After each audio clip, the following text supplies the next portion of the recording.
Hello दोस्तों, जैसे कि मैंने आप लोगों को बताया है कि अभी हम इनकम टैक्स जो है वो ऑफलाइन करने वाले हैं।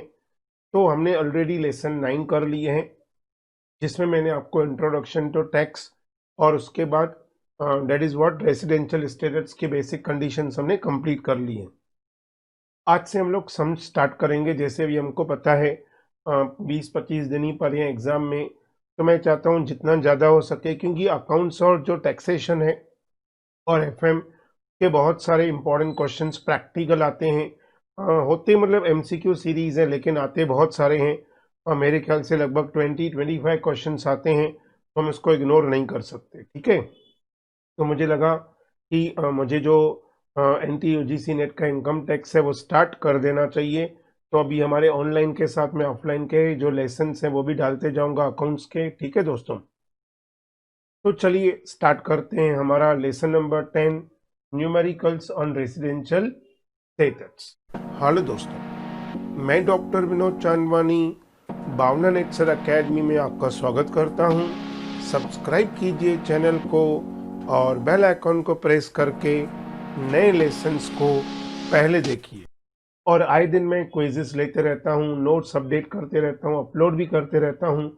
और ये सब मैं कहाँ करता हूँ? टेलीग्राम में। तो टेलीग्राम का लिंक जो है वो मैंने नीचे डिस्क्रिप्शन में डाल दिया है, देख लीजिएगा। चलिए तो स्टार्ट करते हैं। क्वेश्चन नंबर 1 क्या कहना चाहता है? क्वेश्चन नंबर 1 ध्यान से देखेंगे। कह रहा है mister Sachin is an Indian citizen. He visit various countries for the purpose of his business. Following are the details of his visit out of India. क्या कहता है? जो मिस्टर सचिन है वो एक कौन है? इंडियन सिटीजन है, और अपनी जो बिजनेस की वजह से वो विजिट कर रहा है आउट ऑफ इंडिया। तो ये इंफॉर्मेशन दे रहा है। नेम ऑफ द कंट्री, कौन से कंट्री में गया, डेट ऑफ डिपार्चर, इंडिया से कब गया और इंडिया में कब आया, डेट इज अराइवल। एक बात मैं आपको वापस से बता दूं, मैंने जब आपको रेसिडेंशियल स्टेटस करवाया था तो मैंने आपको क्लियरली बताया था कि डेट ऑफ अराइवल और डेट ऑफ डिपार्चर दोनों हम लोगों को काउंट करनी होती है, चाहे आप कितने बजे भी गए और कितने बजे भी आए हो। चलिए, तो जर्मनी फर्स्ट टाइम, वो पहली बार जब इंडिया से बाहर जा रहा है वो 1/7/2017 को, और वापस आ रहा है 1 मार्च 2019 को। सेम वे अगर फ्रांस की बात करेंगे तो 10 अप्रैल 2019 को जा रहा है और 28 अप्रैल जो है वापस आ रहा है। यूके की बात करेंगे तो 15 मई जा रहा है और 1/6 को वापस आ रहा है। ऑस्ट्रेलिया 28/6 को जा रहा है और 15/7/2019 को वापस आ रहा है। सिंगापुर की बात करेंगे तो 1/9/2019 को जा रहा है और 17/9/2019 को वापस आ रहा है। चाइना, आप बोलेंगे सर आप पढ़ क्यों रहे हो? हम लोगों को दिख रहा है क्लियरली, पढ़ना बहुत जरूरी है दोस्तों। हम लोग क्या करते हैं? हम डायरेक्टली जम देते हैं हमारे सॉल्यूशन के ऊपर। नहीं, जब तक आप पढ़ोगे नहीं समझ में नहीं आएगा कि एग्जैक्टली बोलना क्या चाहता है। ठीक है, चलिए चाइना की बात करेंगे तो 1/2/2020 को जा रहा है और 22/2/2020 को वापस आ रहा है। तो कह रहा है आप इनका रेसिडेंशियल स्टेटस ढूंढिए, असेसमेंट ईयर 2020-21। मैं इस क्वेश्चन का जो पीडीएफ फॉर्म है वो मैं बाद में लिंक मतलब डिस्क्रिप्शन बॉक्स में डाल दूंगा, लेकिन मेरा ये रिक्वेस्ट है जब आप ये लेसन देख रहे हो तो इस पर्टिकुलर क्वेश्चन का आप ऑन द स्पॉट स्क्रीनशॉट लेके बाजू में रख दीजिएगा, क्योंकि जब हम सम सॉल्व करेंगे तो बार बार यहाँ नहीं आ पाएंगे। चलिए मान लीजिए आ भी जाते हैं, लेकिन अगर आपको एक सामने जो पर्टिकुलर क्वेश्चन रहेगा तो आपको समझने में बहुत आसानी होगी। चलिए, तो सबसे पहले अगर हम देखेंगे तो पहले यहाँ पे हमको ये पता होना चाहिए कि हमारी बेसिक कंडीशंस क्या हैं। और बेसिक कंडीशंस की बात करेंगे तो बेसिक कंडीशंस कहाँ दी हुई है? बेसिक कंडीशंस दी हुई है सेक्शन 6 में। कहाँ दी हुई है भाई? सेक्शन 6 में। क्या कहना चाहता है सेक्शन 6 की बात?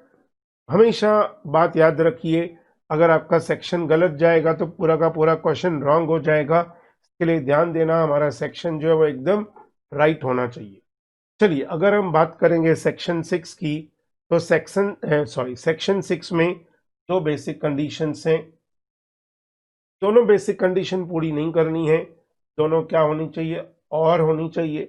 तो पहली बेसिक कंडीशन क्या है कि प्रीवियस ईयर में जो ये मिस्टर सचिन है वो इंडिया में कम से कम कितने दिन होने चाहिए, 182 डेज।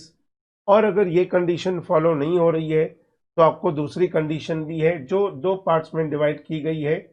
पहली बात, मिस्टर सचिन को प्रीवियस ईयर में इंडिया में कम से कम 60 डेज रहने चाहिए, ठीक है, स्टे इन इंडिया 60 डेज रहने चाहिए।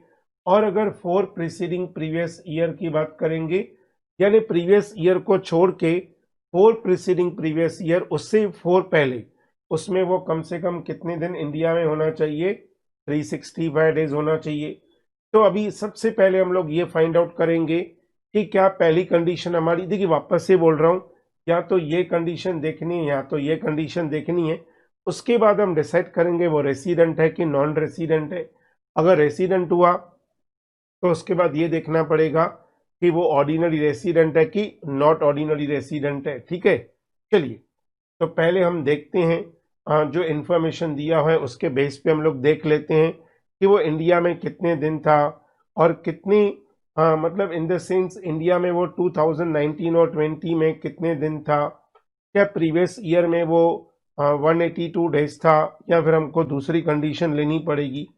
तो ईयर स्टार्ट होता है अप्रैल से, तो चलिए मैं लिख देता हूँ यहाँ पे अप्रैल, मई, जून, जुलाई, अगस्त, सितंबर, अक्टूबर, नवंबर, दिसंबर, जनवरी, फरवरी और मार्च। मतलब अप्रैल से लेकर दिसंबर तक 2019 होगा, और जनवरी 20 होगा, फरवरी 20 होगा, और मार्च भी 20 होगा, ठीक है। चलिए, अभी बात करते हैं वो क्या क्या बोल रहे हैं, एक बार देख लेते हैं। तो हम लोग स्लोली स्लोली यहाँ पे मैं रफली लिखूंगा, फिर हम लोग पेयर में हम लोग देखेंगे कि कितने कितने दिन जा रहा है। जैसे यहाँ बात करेंगे 2017 से पहले वो कभी बाहर गया ही नहीं, तो इतना तो श्योर है कि 2017 से पहले वो जितना भी साल था वो तो रेसिडेंट ही कहलाएगा। लेकिन हमको प्रीसीडिंग ईयर में चाहिए, सॉरी प्रीवियस ईयर में चाहिए। प्रीवियस ईयर में क्या वो 182 डेज था। तो यहाँ से मैं स्टार्ट कर रहा हूँ, अप्रैल, मई, जून, जुलाई, अगस्त, सितंबर, अक्टूबर, नवंबर, दिसंबर, जनवरी और फरवरी एंड मार्च। यहाँ पे लिखने का रीजन है, यहाँ से हम बाद में हमारे फेयर पेज पे हम कॉपी कर सकते हैं, ठीक है। अभी यहाँ से अगर हम देखेंगे, इसको देखने की कोई जरूरत नहीं अभी है, क्योंकि वो यहाँ पे 2017 से 1 मार्च तक बोल रहा है, हमको वो देखना ही नहीं है। हमको यहाँ से देखना है फ्रांस, यूके, ऑस्ट्रेलिया, सिंगापुर और चाइना के बीच में। तो अप्रैल की बात करेंगे, 10 अप्रैल को गया और 28 अप्रैल को वो वापस आया, यानी 10 और 3 यानी कि 13 दिन वो इंडिया में था। सेम अगर मई में काउंट करेंगे तो 15, यानी कितना दिन हो गए, 15 दिन बिल्कुल। देन जून की बात करेंगे तो जून में वो 1 जून को वापस इंडिया में आया, यानी जून में वो वापस कभी गया, 28 जून, यानी सीधी सी बात है 28 डेज था। देन जुलाई की बात करेंगे, तो जुलाई में वो अगर हम काउंट करेंगे, जुलाई में वो जा रहा है 15, यानी कि अगर हम बात करेंगे तो जुलाई 15 तारीख को वापस आ रहा है। 15 तारीख को वापस आ रहा है 30, यानी कि 17 डेज वो इंडिया में था, क्योंकि जुलाई में 31 डेज होते हैं। अगस्त की बात करेंगे, अगस्त का कोई इंफॉर्मेशन नहीं है, अगस्त में सीधा सीधा 31 डेज था। अगर हम सितंबर की बात करेंगे तो सितंबर में वो 1 सितंबर को जा रहा है, 17 सितंबर को वापस आ रहा है। तो यहाँ पे कितने दिन हो जाएंगे सितंबर के, 15 डेज, बरोबर है, बिल्कुल राइट। अक्टूबर की बात करेंगे तो अक्टूबर के बारे में कोई इंफॉर्मेशन नहीं है, तो सीधे सीधे 31 डेज। सेम वे अगर हम बात करेंगे तो नवंबर की बात करेंगे तो नवंबर में कितना दिन था, कोई इंफॉर्मेशन नहीं है, यानी 30 डेज। और अगर दिसंबर की बात करेंगे तो दिसंबर का भी कोई इंफॉर्मेशन नहीं है, तो 31 डेज। जनवरी में कोई इंफॉर्मेशन है क्या, बताइए मुझे। जनवरी में नहीं, जनवरी में भी नहीं है, तो 31। अभी बात करेंगे फरवरी में, तो फरवरी में वो कितने दिन था, अगर हम बात करेंगे फरवरी में वो 1 तारीख को जा रहा है और 22 तारीख को वापस आ रहा है, यानी कितने दिन हो रहा है। देखिए फरवरी में कितने दिन हो रहा है, फरवरी 2020 जो लीप ईयर 8 डेज, बरोबर है, बिल्कुल राइट। और मई, मार्च की बात करेंगे तो मार्च में वो पूरा का पूरा टाइम इंडिया में ही था। तो चलिए, अभी हम ये दिन, आप एक काम करिए, इन सबको रफ में फटाफट लिख दीजिए, जैसे कि मैं फेयर पेज पे जाऊं। तो चलिए फेयर पेज पे हम लोग देख लेते हैं। अभी अप्रैल में हमने कैलकुलेट किए 13 दिन, मई में हमने कैलकुलेट किए 15 दिन, जून में हमने कैलकुलेट किए 28 डेज, जुलाई में हमने कैलकुलेट किए, जुलाई में 17 डेज, बरोबर है भाई। अगस्त में हमने कैलकुलेट किए 31 डेज, सितंबर में 15 डेज, अक्टूबर का कोई इन्फॉर्मेशन नहीं है तो पूरा 31 डेज, नवंबर का पूरा इन्फॉर्मेशन नहीं है तो 30 डेज, दिसंबर में भी 31 डेज, जनवरी में भी कितने दिन, जनवरी में भी बिल्कुल 31 डेज, बरोबर है, राइट।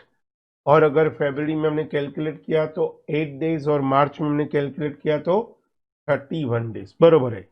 ठीक है, चलिए टोटल करेंगे तो 112 यानी कि 3, हाँ टोटल हो जाएगा 1 1 यहाँ पे 8 यानी कि 2 3 यानी कि 8, हाँ 2 यानी 281 डेज।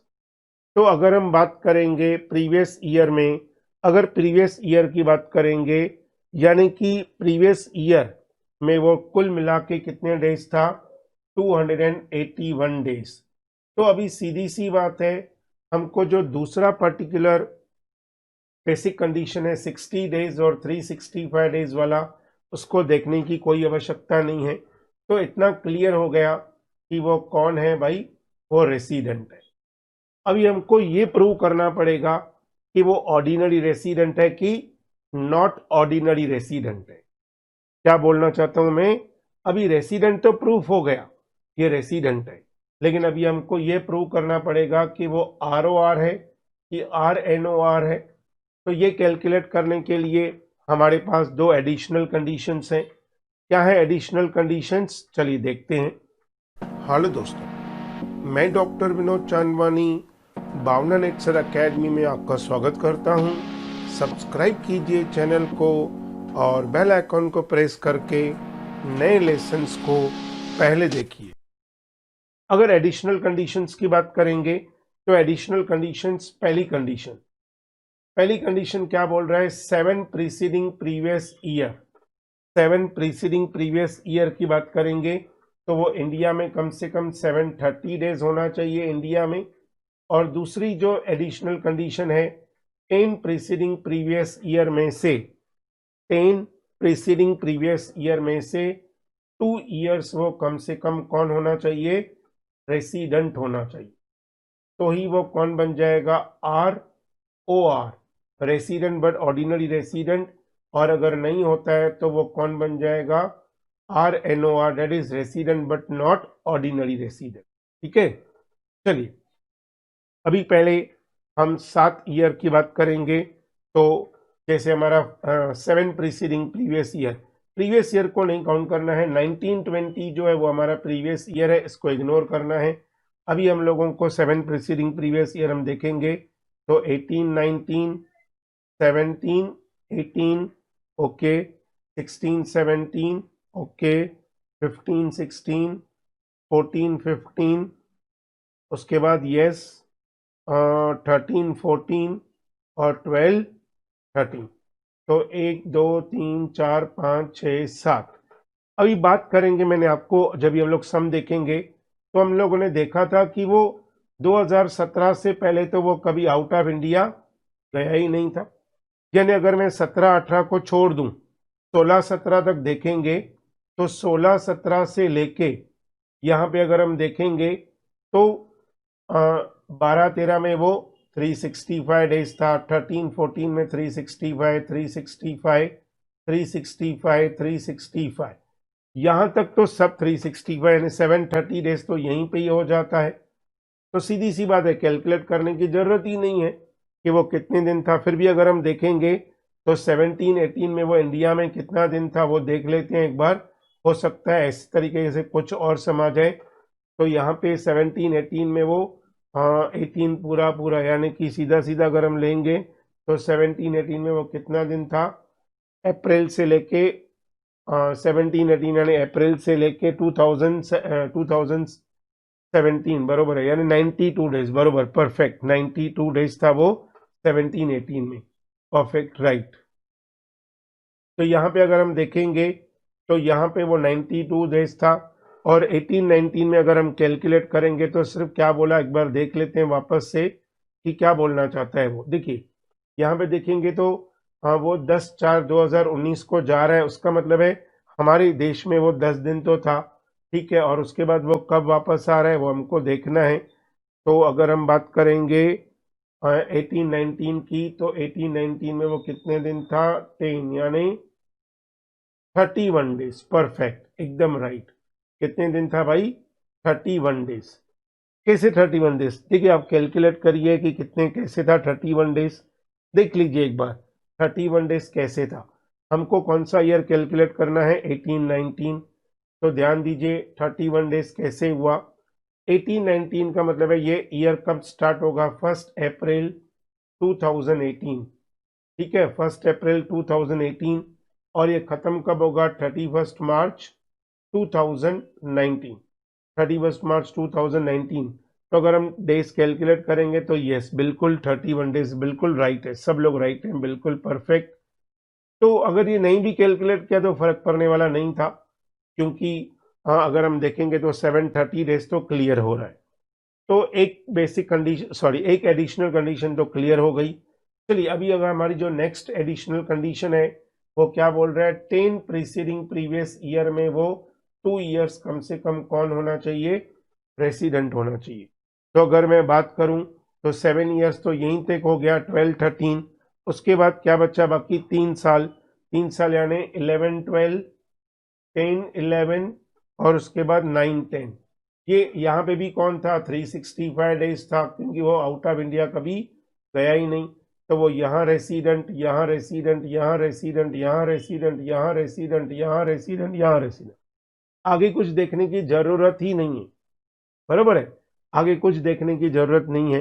तो यहाँ पे बहुत इंपॉर्टेंट पॉइंट है, ये देखना पड़ेगा कि यहाँ पे वो नॉन रेसिडेंट है, यहाँ पे वो नॉन रेसिडेंट, लेकिन वो देखने की जरूरत ही नहीं, 2 साल रेसिडेंट हो गया।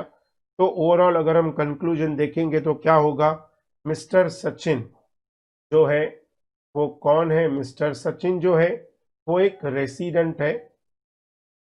हाँ बहुत अच्छी तरह से प्रैक्टिस कर लीजिएगा, आपको कोई भी डाउट है कमेंट बॉक्स में आप मुझे कमेंट भेज सकते हो। और अगर आपको नोट्स चाहिए या नोट्स आप डाउनलोड करना चाहते हो पीडीएफ, तो टेलीग्राम चैनल के बारे में मैंने ऑलरेडी नीचे, मतलब ऑलरेडी आपको इन्फॉर्मेशन दे दिया कि का डिस्क्रिप्शन नीचे दिया हुआ है। जाने से पहले एक बार वापस से कहना चाहता हूँ दोस्तों, अगर आप लोगों को भावना नेचर एकेडमी के लेक्चर्स अच्छे लगते हैं तो जरूर आप भावना नेचर एकेडमी के लेक्चर्स को सब्सक्राइब कीजिएगा, शेयर कीजिएगा और लाइक जरूर करिएगा। मिलते हैं हमारे अगले लेक्चर ऑफलाइन में, हम लोग टेक्स्ट का फिर सम नंबर 2 कंटिन्यू करेंगे। Bye bye.